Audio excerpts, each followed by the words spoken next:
Deck में किसी का साथ मत छोड़ना। एक बार एक शिकारी शिकार करने के लिए जंगल में पहुंचा। उसने अपने तीर पर बहुत ही खतरनाक जहर लगाया और शिकार को निशाना बना करके उसने तीर को छोड़ा, लेकिन उसका तीर चूक गया और तीर एक पेड़ पर जा लगा। वह पेड़ बहुत ही हरा भरा और बहुत सारे तोते उस पेड़ पर रहते थे। जैसे ही वह जहरीला तीर उस पेड़ पर जाकर लगा, वह पेड़ धीरे धीरे सूखने लगा और उस पेड़ पर जो भी तोते रहते थे वह एक एक करके उस पेड़ को छोड़कर जाने लगे। उस बड़े से पेड़ के कोट में एक बहुत ही बूढ़ा तोता रहता था जो बहुत ही धर्मात्मा और अच्छे मन का था।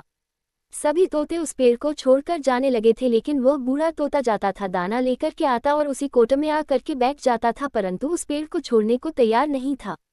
बूढ़े तोते के साथियों ने कई बार आकर के उसे समझाया कि यह पेड़ सूख रहा है और किसी दिन गिर भी जाएगा, चलो किसी और पेड़ पर चल कर रहा जाए, परंतु वह बूढ़ा तोता वहां से जाने को तैयार नहीं हो रहा था।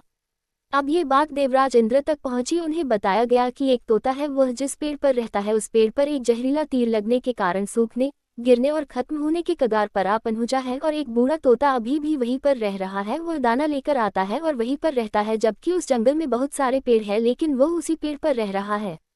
देवराज इंद्र प्रकट हुए और उस बूढ़े तोते से कहने लगे कि आप बहुत धर्मात्मा हैं, बहुत ही अच्छे मन के हैं, लेकिन आप इस पेड़ को छोड़कर किसी और पेड़ पर चले जाइए, क्योंकि यह पेड़ कुछ ही दिनों में गिर जाएगा।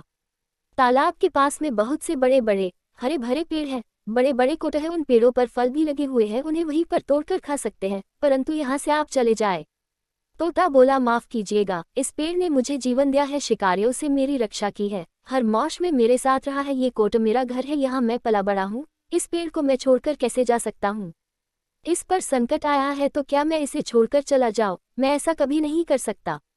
देवराज इंद्र तोते के इस बात से बहुत ही प्रसन्न हुए। उन्होंने तोते से कहा, मैं आपके इस बात से बहुत ही खुश हूँ, मांगो जो आपको मांगना हो। उस बूढ़े तोते ने कहा, मुझे बस इतना मांगना है कि जिस पेड़ ने मुझे जन्म दिया, जहाँ मैं रहा पला बड़ा, जिसे आप मेरा जन्मभूमि कह सकते हो, आप इसे फिर से वैसा ही हरा भरा कर दो जैसा ये था। देवराज इंद्र ने अमृत से उस पेड़ को सिंच दिया और पहले की तरह हरा भरा कर दिया। अब वापस से उस पेड़ पर आकर के बाकी तोते रहने लगे। वह बूढ़ा तोता कुछ समय तक और जिंदा रहा, फिर उसकी मृत्यु हो गई और वह स्वर्ग में चला गया। ये कहानी हमें सिखाती ये है कि जब भी किसी इंसान का बुरा दौर आता है तो इमोशनली वह टूटा हुआ होता है, उसे किसी के सहारे की जरूरत होती है, किसी की आवश्यकता होती है। अगर आप ऐसे समय में उसे छोड़कर चले जाएंगे, उससे बात नहीं करेंगे, मुंह मोड़ लेंगे, तो आपसे बुरा कोई नहीं है, क्योंकि आप किसी के सुख का साथी बने या ना बने, लेकिन आपको हमेशा किसी के डेक का साथी जरूर बनना चाहिए।